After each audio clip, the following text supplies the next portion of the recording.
திருப்பாவை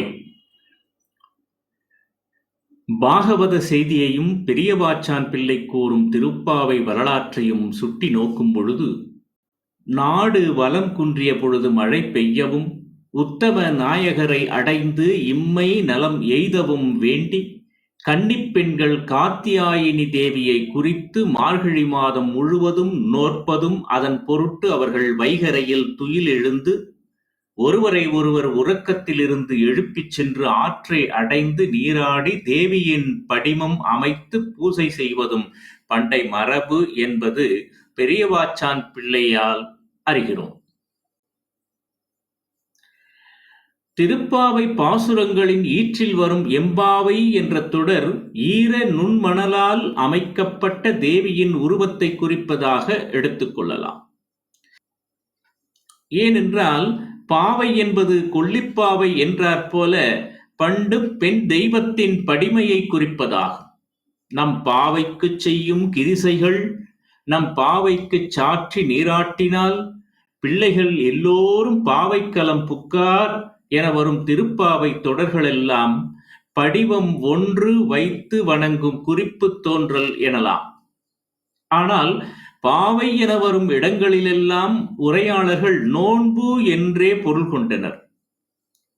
நோன்பு என்ற பொருளில் பாவை என்ற பெயர் வேறெடுத்து வழங்குதல் அருமை.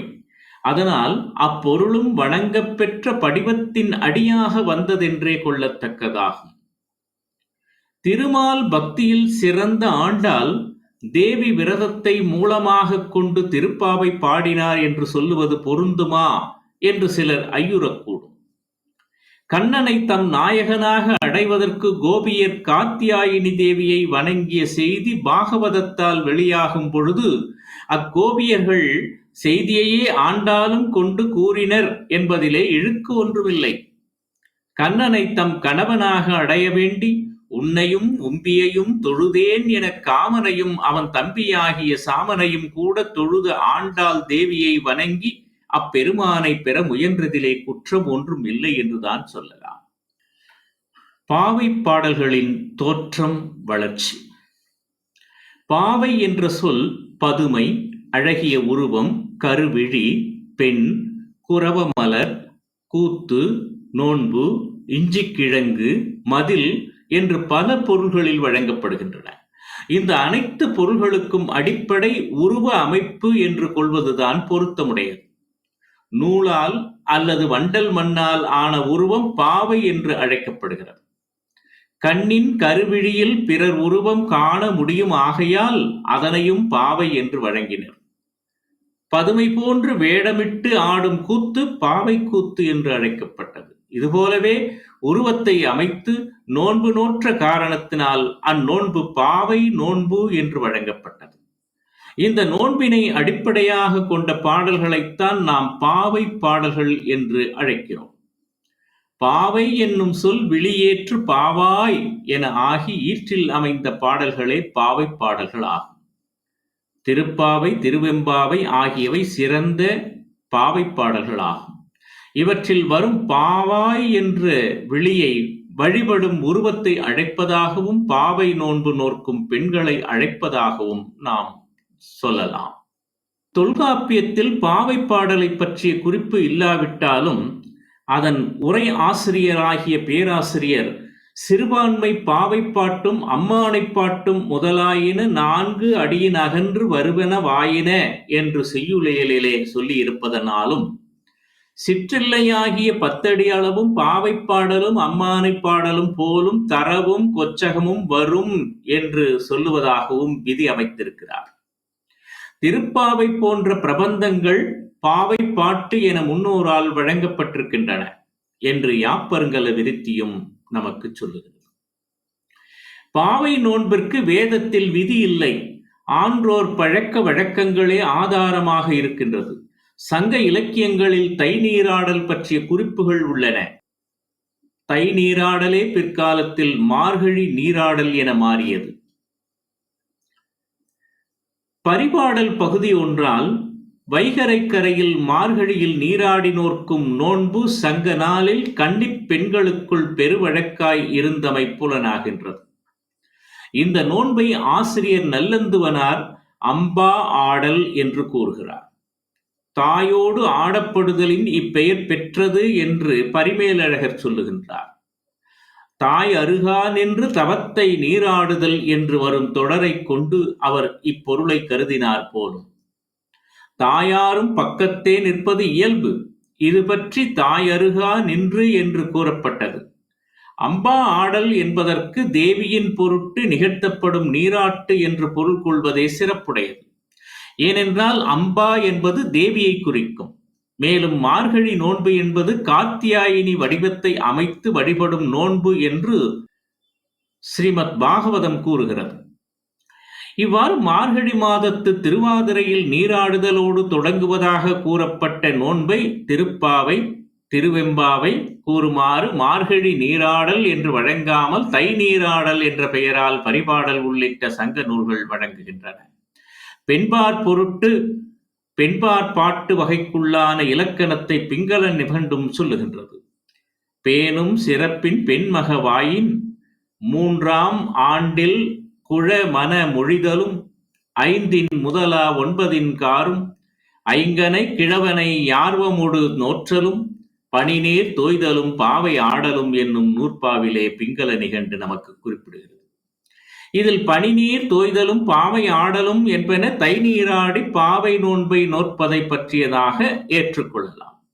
குழமன மொழிதலும் என்பது பாவைக்கு மனம் பேசி விளையாடுதல் என வேறு ஒன்று வருவதால் பாவையாடல் என்பது பாவையை வைத்து விளையாடுவது அன்று என்பதும் பனிநீர் தேய்தலுடன் கூடி வருவதால் அது மார்கழி பாவை நோன்பே ஆதல் வேண்டும் என்பதும் உய்த்து உணர கிடக்கின்றன.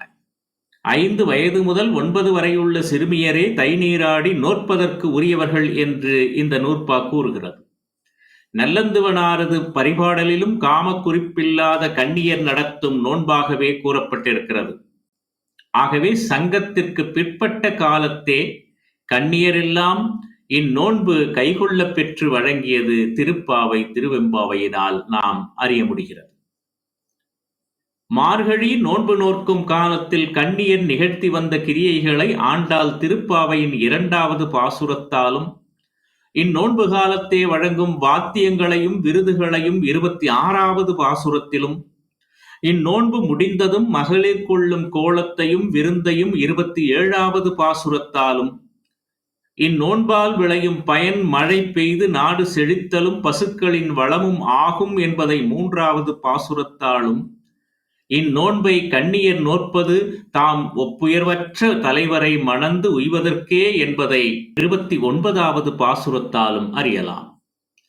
திருப்பாவை 29வது பாசுரம் குறிக்கும் பயனையே திருவெம்பாவையின் 9வது பாசுரமும் 19வது பாசுரமும் குறிப்பிடுகிறது.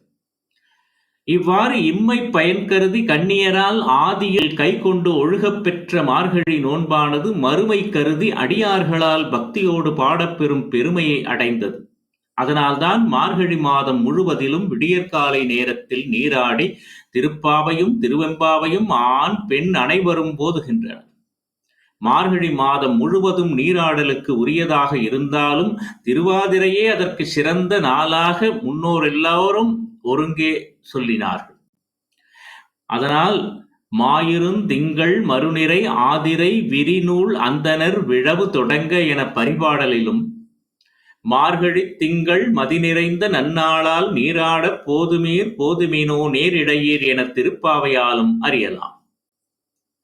மலையாள நாட்டில் இன்றும் கொண்டாடப்படும் திருவாதிரை பெருவிழாவானது பழைய மார்கழி நோன்பினின்றே சிற்சில மாறுபாடுகளுடன் கொண்டாடப்படுவது ஆகும்.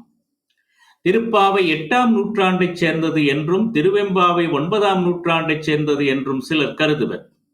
வைணவ சமய கருத்துக்கள் திருப்பாவையிலும் சைவ சமய கருத்துக்கள் திருவெம்பாவையிலும் இடம் பெற்றிருக்கின்றன. சமண திருவெம்பாவை ஒன்றும் நமக்கு கிடைத்திருக்கிறது. அது 20 பாடல்களை கொண்டது. அதன் ஆசிரியர் அவிரோதிநாதர். அதன் காலம் கிபி 7 அல்லது 8ஆம் நூற்றாண்டாக இருக்கலாம் என்பர். கிபி 18ஆம் நூற்றாண்டில் தத்துவராய சுவாமிகள் 2 பாவை நூல்களை இயற்றியிருக்கின்றார். அவை சொரூபானந்தர் திருவெம்பாவைகள் ஆகும். கவிஞர் பெருஞ்சித்தனார் என்பவர் கிபி 1966 செந்தமிழ் பாவை என்னும் பாவை பாடலை பாடியிருக்கிறார். இது 30 பாடல்களை கொண்டது. தமிழ்க்கணல் என்னும் நூலில் யோகி சுத்தானந்த பாரதியார் பாடல்களை இயற்றியுள்ளார். பாவை பாடல்களில் காணப்பெறும் துயில் எழுப்புதல், காலை காட்சி, போற்றிப் பாடல் ஆகிய தன்மைகள் இவற்றிலும் காணப்பெறுகின்றன. ஆயினும் இவை சமயச் சார்பு இல்லாமல் தமிழை போற்றி அதன் சிறப்பினை கூறுபவையாக அமைந்திருக்கின்றன. இவ்வாறு சமயச் சார்பு பெறாத பாவை பாடல்களும் இக்காலத்தே தோன்றியிருக்கின்றன என்பதை அறியலாம். தொடக்க காலத்தில் மகளிர் விளையாட்டாக இருந்த இந்த பாவை பின்பு பாவை பாடலாக மாறி சமய உணர்வு ஊட்டப் பெற்று சமய நோன்பினை பாடும் பாடலாக விளங்கி இன்று சமயச் சார்பு இல்லாமல் வேறு வகையாக வருகின்ற தன்மையை நாம் காணுகின்றோம்.